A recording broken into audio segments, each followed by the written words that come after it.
ఈ వీడియోలో రక్తహీనతకి ముఖ్య కారణమైన ఫోలేట్ డెఫిషియన్సీ గురించి చెప్పుకుందాము. This is doctor Shravya, working at cell health. ఈ ఫోలేట్ అంటే వైటమిన్ B9. ఇది ఎవరికైతే డెఫిషియన్సీ ఉంటుందో వాళ్ళల్లో ఎర్ర రక్త కణాలు అనేవి తక్కువగా ప్రొడ్యూస్ అవుతాయి. దానివల్ల మన శరీరంలో ఆక్సిజన్ సప్లై అనేది తగ్గుతుంది. అంతేకాకుండా మనకి తొందరగా టైర్డ్నెస్, అలసట, ఇంకా నీరసం లాంటివి మనం చూస్తూ ఉంటాం. ఇది ఎందుకు వస్తుంది అనేది ఇప్పుడు మాట్లాడుకుందాం. ఈ ఫోలేట్ డెఫిషియన్సీ ఎందుకు వస్తుంది అంటే ఎవరైతే ఆకుకూరలు గాని, ఫ్రూట్స్ గాని లేదా ఎగ్స్ గాని అంటే ఫోలేట్ రిచ్ ఫుడ్స్ అయితే ఉంటాయో అవి తీసుకోరో వాళ్ళలో ఈ ఫోలేట్ డెఫిషియన్సీ అనేది మనం చూస్తూ ఉంటాం. అంతేకాకుండా అబ్జార్ప్షన్ ప్రాబ్లం ఉన్నా అంటే మీ పెద్ద ప్రేగులో గాని చిన్న ప్రేగులో గాని అబ్జార్ప్షన్ సరిగ్గా లేకపోయినా లైక్ సీలియాక్ డిసీజ్ లాంటి కండిషన్ తో సఫర్ అవుతున్నా కూడా మనము ఈ ఫోలేట్ డెఫిషియన్సీ అనేది చూస్తూ ఉంటాము. అంతేకాకుండా ఎవరైతే మద్యపానం లాంటి అలవాట్లు ఉన్నాయో ఈ ఆల్కహాల్ లాంటివి తీసుకునే వాళ్ళకి కూడా ఈ ఫోలేట్ అనేది అబ్జర్వ్ అవ్వదు. ఇంకా medicines like anti epileptic drugs గానీ లేదా medicines like anti seizure drugs వాడుతున్నా కూడా వీళ్ళల్లో ఫోలేట్ డెఫిషియన్సీ అనేది కూడా మనం చూస్తూ ఉంటాం. అంతేకాకుండా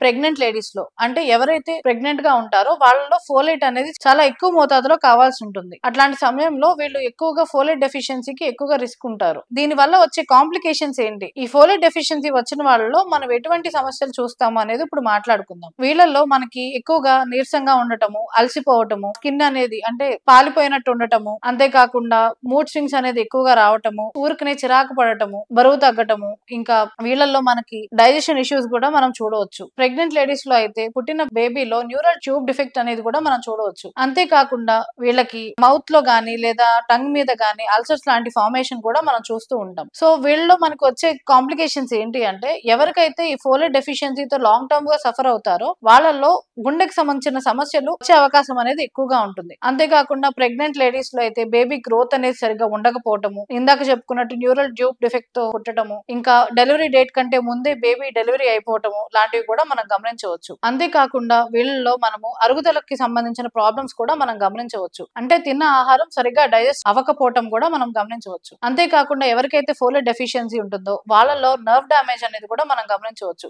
లాంగ్ టర్మ్ గా ఫోలేట్ డెఫిషియన్సీ ఉంటే నర్వ్ రిలేటెడ్ ప్రాబ్లమ్స్ కూడా రావచ్చు. ఈ ఫోలేట్ డెఫిషియన్సీ ఉన్న వాళ్ళలో తీసుకోవాల్సిన జాగ్రత్తలు ఏంటి అంటే డైటరీ చేంజెస్ మెయిన్ గా అంటే మనం ఆకుకూరలు అనేది ఎక్కువగా తీసుకోవటం, ఆకుకూరలో కూడా పాలకూర అనేది ఎక్కువగా తీసుకోవాలి. దాంతో పాటు లెంటిల్స్ అంటే పప్పులు ఎక్కువ తీసుకోవాలి. ఇంకా సిట్రస్ ఫ్రూట్స్ కూడా ఎక్కువగా తీసుకోవాలి. లైక్ ఆరెంజ్ గానీ, గ్రేప్స్ గానీ, ఇంకా లెమన్ గానీ ఇవి ఎక్కువగా తీసుకుంటే కూడా మనకి ఫోలేట్ అనేది అందుతుంది.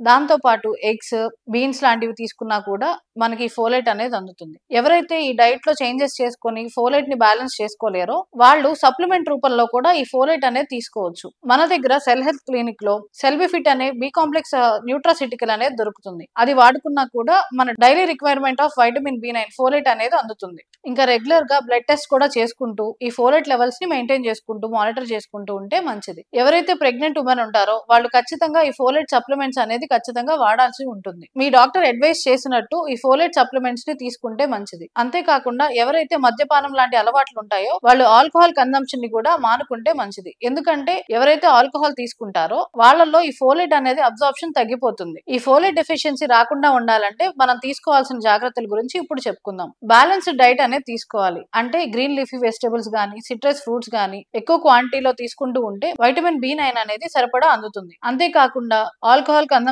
మానుకోవాలి. అంతేకాకుండా ఎప్పుడైతే మనకి ఇట్లాంటి సిమ్టమ్స్ కనపడతాయో అంటే టైర్డ్నెస్ గానీ, వీక్నెస్ గానీ, తొందరగా చిరాకు పట్టడం గానీ, ఆ స్కిన్ అనేది పాలిపోయినట్టు అనిపించినప్పుడు కూడా మనం బ్లడ్ టెస్ట్ చేసుకుని మానిటర్ చేసుకున్నప్పుడు మన డైట్ లో చేంజెస్ ఇంకా అవసరమైతే న్యూట్రాసిటికల్స్ లాంటివి వాడినప్పుడు ఈ ఫోలేట్ డెఫిషియన్సీని రాకుండా ప్రివెంట్ చేసుకోవచ్చు. సో ఎవరైతే ఈ రక్తహీనత సమస్యతో బాధపడుతున్నారో వాళ్ళు మన సెల్ హెల్త్ క్లినిక్ ని విజిట్ చేసి మన దగ్గర దొరికే నేచురల్ సప్లిమెంట్స్ ని వాడుకుంటే ఈ రక్తహీనత సమస్య నుంచి బయటపడవచ్చు. మీకు ఇంకేమైనా ఫర్దర్ ఇన్ఫర్మేషన్ కావాలి అంటే కమెంట్ సెక్షన్ లో కమెంట్ చేయండి. ఇంకా ఇలాంటి హెల్త్ ఇన్ఫర్మేటివ్ వీడియోస్ మీరు చూడాలి అనుకుంటే సెల్ హెల్త్ ఛానల్ ని సబ్స్క్రైబ్ చేసుకోండి.